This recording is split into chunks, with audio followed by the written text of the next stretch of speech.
ओम शांति।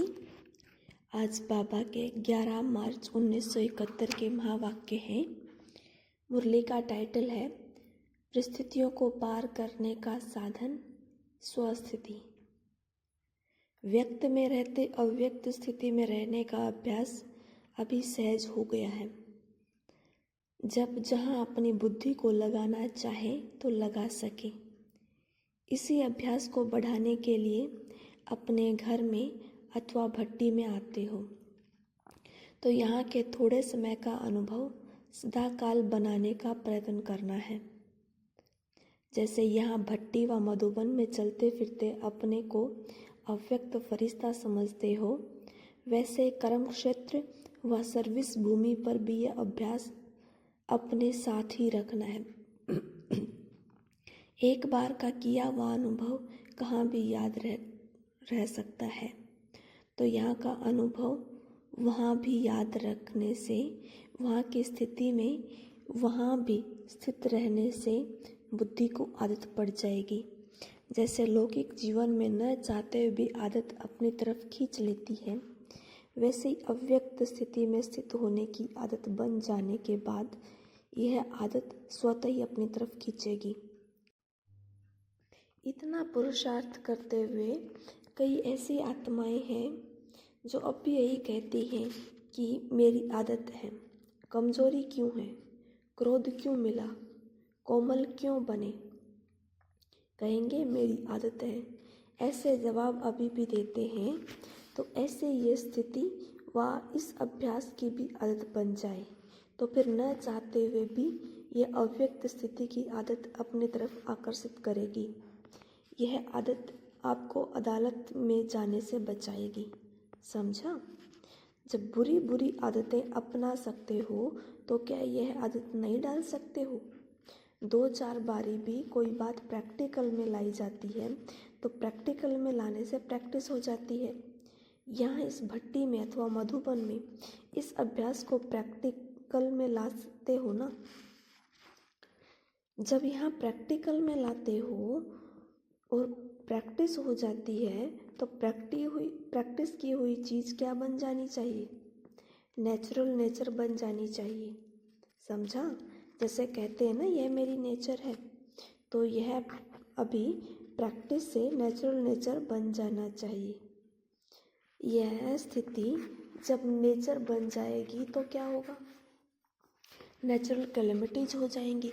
आपकी नेचर न बनने के कारण ये नेचुरल कैलेमिटीज रुकी हुई है।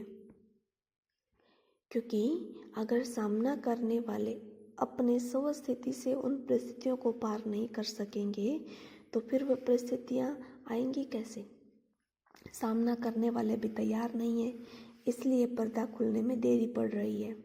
अभी तक इन पुरानी आदतों से, पुराने संस्कारों से, पुरानी बातों से, पुरानी दुनिया से, पुरानी देह के संबंधियों से वैराग्य नहीं हुआ है। कहाँ भी जाना होता है तो जिन चीज़ों को छोड़ना होता है उनसे पीठ करनी होती है, तो अभी पीठ करना नहीं आता है। एक तो पीठ नहीं करते हो, दूसरा जो साधन मिलता है उसकी पीठ नहीं करते हो। सीता और रावण का खिलौना देखा है ना। रावण के तरफ सीता क्या करती है? पीठ करती है ना। अगर पीठ कर दिया तो सहज ही उनके आकर्षण से बच जाएंगे, लेकिन पीठ नहीं करते हो। जैसे शमशान में जब नज़दीक पहुंचते हैं तो पैर इस तरफ और मुंह उस तरफ करते हैं ना, तो यह भी पीठ करना नहीं आता है, फिर उस तरफ कर लेते हैं, इसलिए आकर्षण में कहाँ फंस जाते हैं। तो दोनों ही प्रकार की पीठ करने नहीं आते हैं। माया बहुत आकर्षण करने के रूप रचती है, इसलिए न चाहते हुए भी पीठ करने के बजाय आकर्षण में आ जाते हैं। उसी आकर्षण में पुरुषार्थ को भूल आगे बढ़ने को भूल रुक जाते हैं, तो क्या होगा? मंजिल पर पहुंचने में देरी हो जाएगी। कुमारों की भट्टी है ना, तो कुमारों को ये खिलौना सामने रखना चाहिए। माया की तरफ मुंह कर लेते हैं। माया की तरफ मुंह करने से जो परीक्षाएं माया की तरफ से आती है उनका सामना नहीं कर सकते। अगर उस तरफ मुंह न करो तो माया की परिस्थिति को मुंह दे सको अर्थात सामना कर सको। समझा? कुमारों को सदा प्योर सतोगुण रहने का यादगार कौन सा है मालूम है? सनंत कुमार।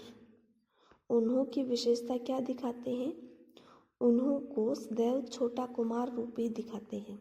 कहते हैं उन्हों की सदैव 5 वर्ष की आयु ही रहती है। यह प्योरिटी का गायन है।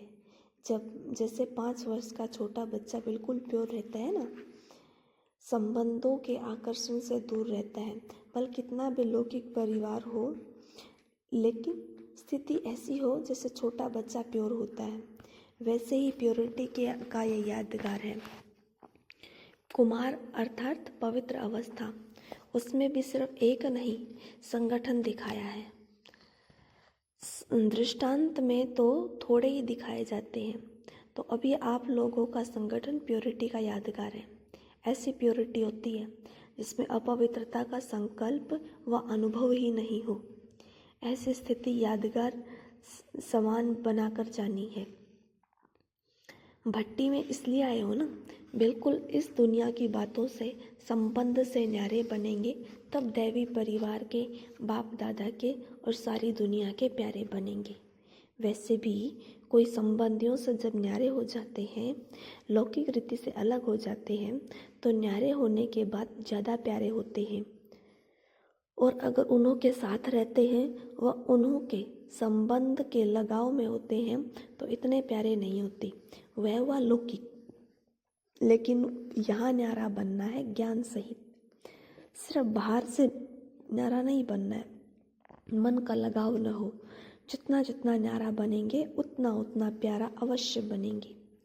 जब अपनी देह से भी न्यारे हो जाते हो तो वह न्यारेपन की अवस्था अपने आप को भी प्यारी लगती है। ऐसा अनुभव कब किया है? जब अपनी न्यारेपन की अवस्था अपने को भी प्यारी लगती है तो लगाव से न्यारी अवस्था प्यारी नहीं लगेगी। जिस दिन देह में लगाव होता है, न्यारापन नहीं होता है, तो अपने आप को भी प्यारे नहीं लगते हो, परेशान होते हो। ऐसे ही बाहर के लगाव से अगर न्यारे नहीं होते हो तो प्यारे बनने के बजाय परेशान होते हैं। यह अनुभव तो सभी को होगा। सिर्फ ऐसे ऐसे अनुभव सदाकाल नहीं बना सकते हो। ऐसा कोई है जिसने यह न्यारे और प्यारेपन का अनुभव नहीं किया हो? अपने को योगी कहलाते हो, जब अपने को सहज राजयोगी कहलाते हो तो यह अनुभव नहीं किया हो। यह हो ही नहीं सकता, नहीं तो यह टाइटल अपने को दे नहीं सकते। योगी अर्थात यह योग्यता है तब योगी है, नहीं तो फिर अपने परिचय में यह शब्द नहीं कह सकते हो कि हम सहज राजयोग की पढ़ाई के स्टूडेंट हैं। स्टूडेंट तो हो ना, स्टूडेंट को पढ़ाई का अनुभव न हो, ये हो नहीं सकता। हाँ, यह ज़रूर है कि इस अनुभव को कहाँ तक सदाकाल बना सकते हो व अल्पकाल का अनुभव करते हो, यह फ़र्क हो सकता है। लेकिन जो पुराने स्टूडेंट्स हैं उन्हों का अनुभव अल्पकाल का नहीं होना चाहिए। अगर अब तक अल्पकाल का ये अनुभव है तो फिर क्या होगा? संगम युग का वर्षा और भविष्य का वर्षा दोनों ही अल्प समय प्राप्त होगा। समझा?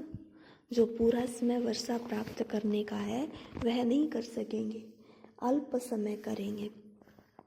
तो इसी में ही संतुष्ट हो गया। आज कुमारों की भट्टी का प्रारंभ है ना। भट्टी का आरंभ अर्थात पकने का आरंभ। कोई स्वाहा होगा, कोई भट्टी में पकेगा, कोई प्योरिटी का संकल्प दृढ़ करेगा। यहाँ तो करने के लिए ही आए हो ना। अब देखना है कि जो कहा वह किया। यह जो ग्रुप है वह पूरा माया से इनोसेंट और ज्ञान से सेंट बनकर जाना है। जैसे सत्युगी आत्माएं जब यहाँ आती हैं तो विकारों की बातों की नॉलेज से इनोसेंट होती हैं। देखा है ना? अपना याद आता है कि जब हम आत्माएं सत्युग में थी तो क्या थी? माया की नॉलेज से इनोसेंट थी। याद आता है? अपने वह संस्कार स्मृति में आते हैं, वह सुना हुआ है इसलिए समझते हो। जैसे अपने जन्म में बचपन की बातें स्पष्ट स्मृति में आती हैं, वैसे ही जो कल के आपके संस्कार थे वह कल के संस्कार आज के जीवन के संस्कारों के समान स्पष्ट स्मृति में आते हैं। वह स्मृति में लाना पड़ता है। जो समझते हैं कि हमारे सत्युगी संस्कार ऐसे ही मुझे स्पष्ट स्मृति में आते हैं जैसे इस जीवन के बचपन के संस्कार स्पष्ट स्मृति में आते हैं, वह हाथ उठाओ। ये स्पष्ट स्मृति में आना चाहिए। साकार रूप में स्पष्ट स्मृति में थे ना।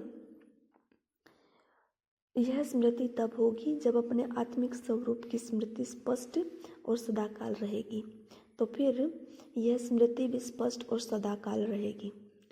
अभी आत्मिक स्थिति की स्मृति कब कब देह के पर्दे के अंदर छिप जाती है, इसलिए स्मृति भी पर्दे के अंदर दिखाई देती है, स्पष्ट नहीं दिखाई देती है।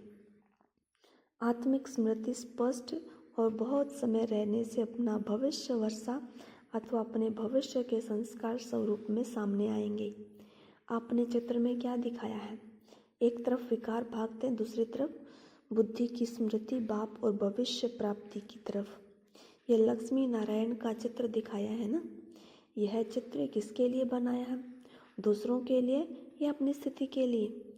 तो भविष्य संस्कारों को स्पष्ट स्मृति में लाने के लिए आत्मिक स्वरूप की स्मृति सदाकाल और स्पष्ट रहे। जिससे यह देह स्पष्ट दिखाई देती है, वैसे अपनी आत्मा का स्वरूप स्पष्ट दिखाई दे, अर्थात अनुभव में आए। तो अब कुमारों को क्या करना है? सेंट भी बनना है, इनोसेंट भी बनना है। सहज पढ़ाई है ना, 2 शब्द में आपका कोर्स पूरा हो जाएगा। यह छाप लगा कर जाना।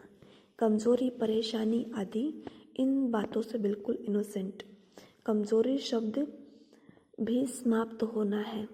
इस ग्रुप का नाम कौन सा है? सिंप्लिसिटी और प्योरिटी में रहने वाला ग्रुप।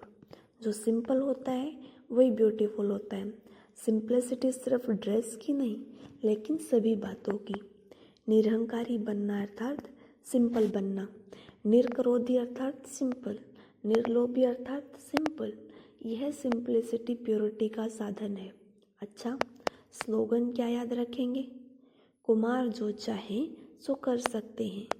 जो भी बातें कहो वह पहले करेंगे, दिखाएंगे, फिर कहेंगे। पहले कहेंगे नहीं, पहले करेंगे, दिखाएंगे, फिर कहेंगे। यह स्लोगन याद रखना। अच्छा, ओम शांति।